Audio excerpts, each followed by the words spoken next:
एक समय की बात है।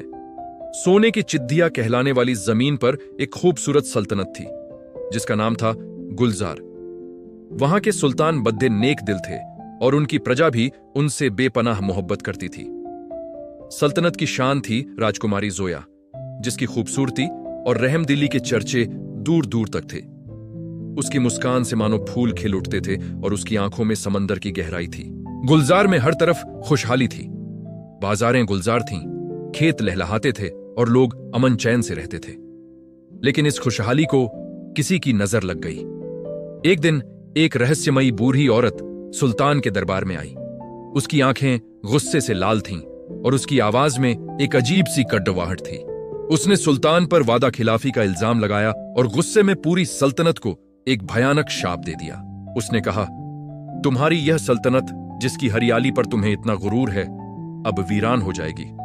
तुम्हारी नदियां सूख जाएंगी, खेत बंजर हो जाएंगे और तुम्हारे लोग एक एक दाने के लिए तरसेंगे। यह शाप तब तक नहीं टूटेगा जब तक शाही खून का कोई सबसे कीमती मोती खुद को इस मिट्टी के लिए कुर्बान नहीं कर देता। यह कहकर वह बूढ़ी औरत हवा में गायब हो गई। सुल्तान और सारे दरबारी सन्न रह गए। पहले तो किसी ने उसकी बात पर यकीन नहीं किया, लेकिन धीरे धीरे शाप का असर दिखने लगा। गुलजार की हरी भरी जमीन सूख कर भूरी होने लगी। कल कल बहती नदियां पतली धाराओं में बदल गईं और फिर पूरी तरह सूख गईं। आसमान से बादल रूठ गए, बारिश होनी बंद हो गई और खेतों में धूल उड़ने लगी। लोग भूखे प्यासे तड़पने लगे। चारों तरफ मायूसी और वीरानी छा गई। एक हंसती खेलती सल्तनत अब एक रेगिस्तान में तब्दील हो रही थी। सुल्तान ने हर मुमकिन कोशिश की। उन्होंने बड्ढे बड्ढे विद्वानों, हकीमों और जादूगरों को बुलाया, लेकिन कोई भी उस शाप का तोड़दाश नहीं निकाल सका।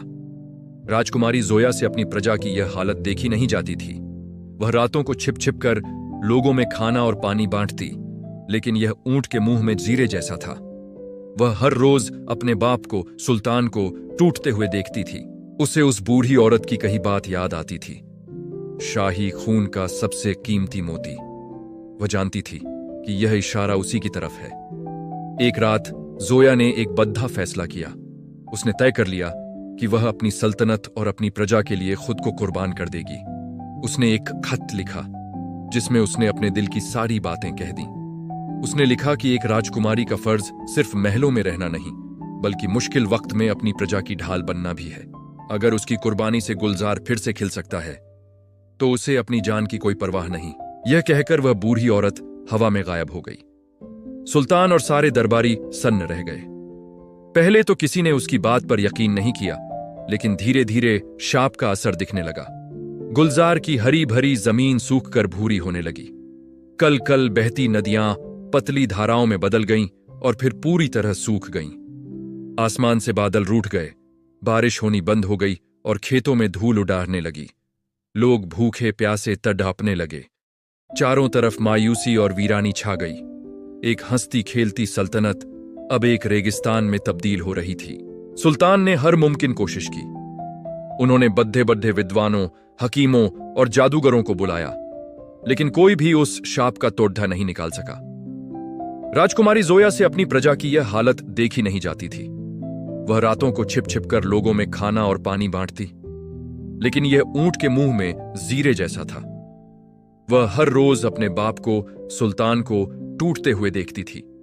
उसे उस बूढ़ी औरत की कही बात याद आती थी, शाही खून का सबसे कीमती मोती। वह जानती थी कि यह इशारा उसी की तरफ है। एक रात जोया ने एक बद्धा फैसला किया। उसने तय कर लिया कि वह अपनी सल्तनत और अपनी प्रजा के लिए खुद को कुर्बान कर देगी।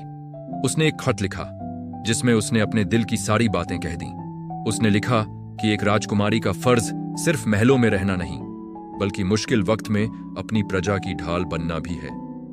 अगर उसकी कुर्बानी से गुलजार फिर से खिल सकता है तो उसे अपनी जान की कोई परवाह नहीं।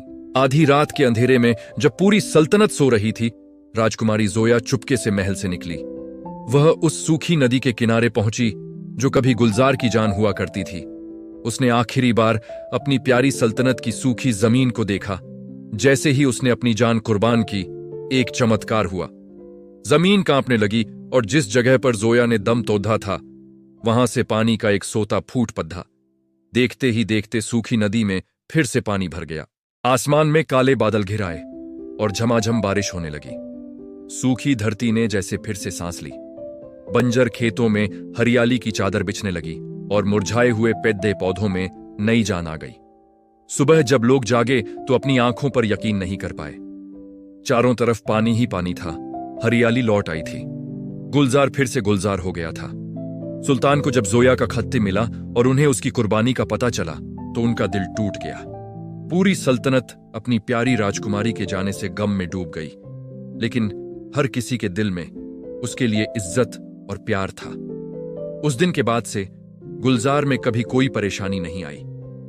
लोग राजकुमारी जोया की कुर्बानी को कभी नहीं भूले। उस नदी का नाम जोया नदी रख दिया गया और उसके किनारे एक खूबसूरत स्मारक बनाया गया। यह कहानी हमें सिखाती है कि सच्चा प्यार और निस्वार्थ बलिदान में कितनी ताकत होती है।